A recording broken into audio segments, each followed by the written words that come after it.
It started as an ordinary Thursday, just another day in the relentless churn of American politics, with most people expecting nothing more than the usual headlines and sound bites. But then, a video surfaced that would upend the nation's sense of normalcy and change everything in an instant. Across the country, millions watched in disbelief as their screens lit up with a shocking scene. Senator Alex Padilla of California, a familiar face in American politics, pinned to the floor of a Los Angeles federal building by federal agents. The unmistakable glint of handcuffs on a sitting U.S. senator was a sight no one ever expected to witness in their lifetime. The footage was raw, unfiltered, and chaotic. Padilla, dressed in a Senate-marked polo, was forcibly shoved and dragged by a swarm of officers, his protest drowned out by the commotion. His face pressed to the cold, hard floor, the metallic click of handcuffs echoed far beyond that hallway, reverberating through the country's collective consciousness. This wasn't a staged protest or a publicity stunt. It was a lawmaker, a representative of the people, being treated like a criminal for simply trying to ask a question in the halls of power. The incident unfolded live, captured from every angle by journalists and bystanders alike, leaving no room for denial, spin, or official reinterpretation. The image of Padilla, his dignity stripped away in front of the world, became an instant symbol of a fractured and deeply divided political era. News anchors struggled to process what they were seeing. Their voices trembled as they tried to make sense of the unprecedented event unfolding before them. Social media exploded with outrage, disbelief, and confusion as millions debated what the arrest meant for the country's future. For some, it was a terrifying abuse of power, a warning sign that no one, not even elected officials, was safe from government overreach. For others, it was a justified response to disruption, a necessary show of order in a time of political chaos. But for everyone, regardless of their politics, it was a sign that the rules of political engagement in America had been dangerously and perhaps permanently altered. The shockwaves were immediate and powerful, rattling the nation's sense of democratic stability and leaving many to wonder what might come next. The arrest of Alex Padilla was no longer just a news story. It became a national Rorschach test, reflecting the anxieties and divisions of an entire country. The footage forced Americans to confront uncomfortable questions about power, protest, and the uncertain future of democracy itself. In a single, unforgettable moment, the boundaries of American political life were redrawn, and nothing would ever be quite the same again. To truly grasp the weight of this incident, it's important to understand the man at the center of it all. So, who is Alex Padilla? He's not just a name in the headlines, he's a public servant with a remarkable journey. The son of Mexican immigrants, Padilla's rise from humble beginnings in a working-class Los Angeles neighborhood to the U.S. Senate is a classic American story of perseverance and hope. He's not a fringe figure, he's a mainstream Democrat, respected for his measured, data-driven approach to policy and his calm demeanor under pressure. Padilla's career spans decades of public service, including the Los Angeles City Council, the California State Senate, and a pivotal role as Secretary of State, where he championed and expanded voting rights for millions. In 2021, he made history as California's first Latino senator, quickly emerging as a key voice on immigration reform and civil rights. As chair of the Senate's Border Security and Immigration Subcommittee, he's been a persistent advocate for humane, practical policies, often working behind the scenes to build consensus. Padilla isn't known for theatrics or grandstanding. He's known for working within the system, quietly pushing for progress and real solutions. That's what made his arrest so jarring. This was a respected lawmaker, not a protester, forcibly silenced at a public event while fulfilling his official responsibilities. His presence at the news conference was entirely legitimate, rooted both in his official duties and his personal connection to the issue at hand.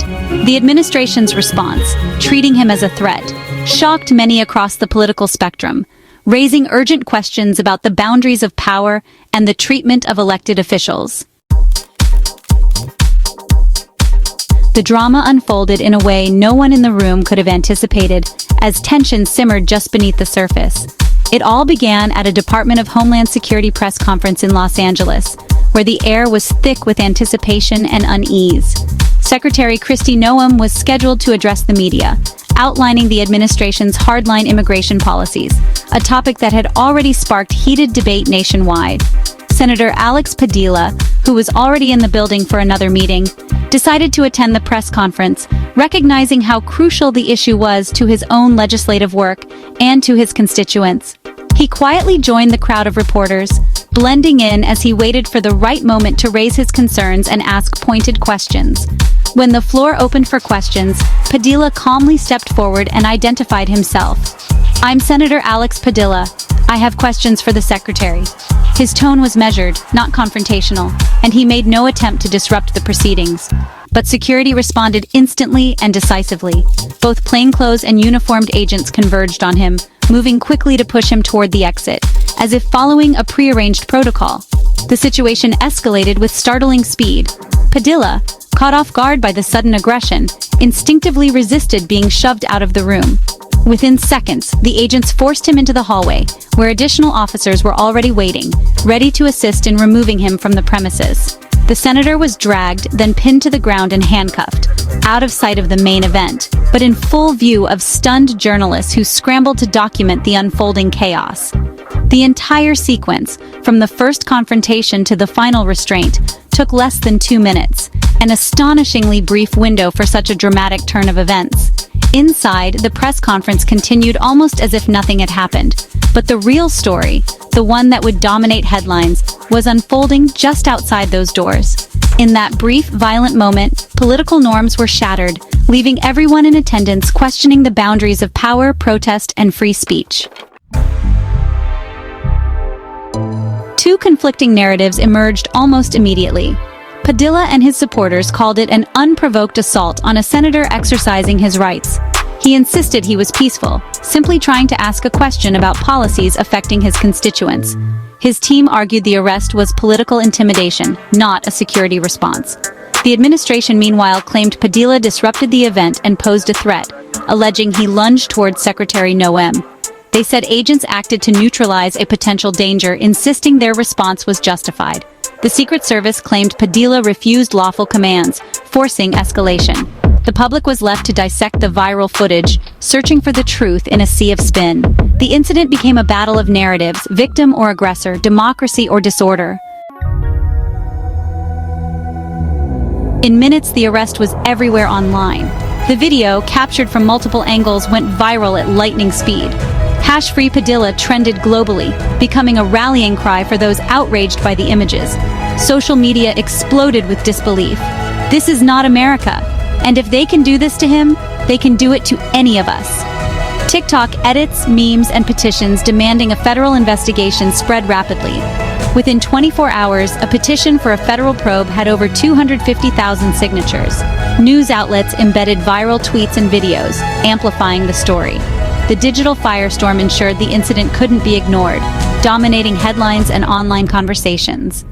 Citizen journalism and social media turned a local event into a global debate about democracy. The political fallout was immediate and intense. Democrats called it a constitutional crisis and an attack on the legislative branch. California leaders and national figures condemned the arrest as authoritarian and dangerous. Senate Minority Leader Chuck Schumer demanded answers, calling the footage sickening. Some moderate Republicans also expressed alarm, questioning the use of force. Senators Murkowski and Collins called the video horrible and disturbing. But the White House and Trump's allies dismissed the incident as a political stunt. Conservative media painted Padilla as a provocateur who got what he deserved. The split-screen reaction revealed deep polarization. One side saw tyranny, the other saw justified order. The incident forced both parties to confront the boundaries of dissent and authority. Legal experts and civil rights groups quickly weighed in. The ACLU argued that arresting a senator for asking a question could be political retaliation and chill free speech. Former Secret Service agents said force might be justified if Padilla posed a real threat. But if he was compliant, it was excessive. The conflicting accounts made a clear legal judgment impossible without investigation. Padilla's legal team began preparing a civil rights lawsuit, focusing on the video evidence. The senator's clear identification as a lawmaker undermined claims of mistaken identity. The incident raised profound constitutional questions about the separation of powers. Critics warned of a dangerous precedent law enforcement used to silence political opposition. Calls for an independent investigation grew louder as the nation debated the legal boundaries of dissent. Sir, no, sir! Padilla's arrest wasn't an isolated event. It fit a troubling pattern. Recent years have seen elected officials removed or arrested for protesting, especially those from minority or opposition groups. Parallels were drawn to the expulsion of Tennessee lawmakers for protesting gun violence and the arrests of officials at demonstrations. These incidents signal a shrinking space for dissent, where protest is increasingly criminalized, even for public servants. What made Padilla's case unique was his status as a federal lawmaker. The physical arrest of a U.S. senator by federal agents marked a new, alarming escalation. It signaled a breakdown in the unwritten rules of respect between branches of government. The incident became a warning sign of democracy under strain. After his release, a defiant Padilla addressed the nation. He warned, "If they can do this to me, what happens when the cameras aren't rolling?" His message reframed the incident as a warning about unchecked power. Legal battles and political investigations are now inevitable. Padilla's team is preparing a civil rights lawsuit. The Los Angeles City Council and DOJ face mounting pressure to investigate. The incident has sparked a national debate about protest, security, and the limits of authority. The outcome will shape the future of American democracy. Will dissent be protected or punished? The image of a senator in handcuffs is now seared into the nation's memory.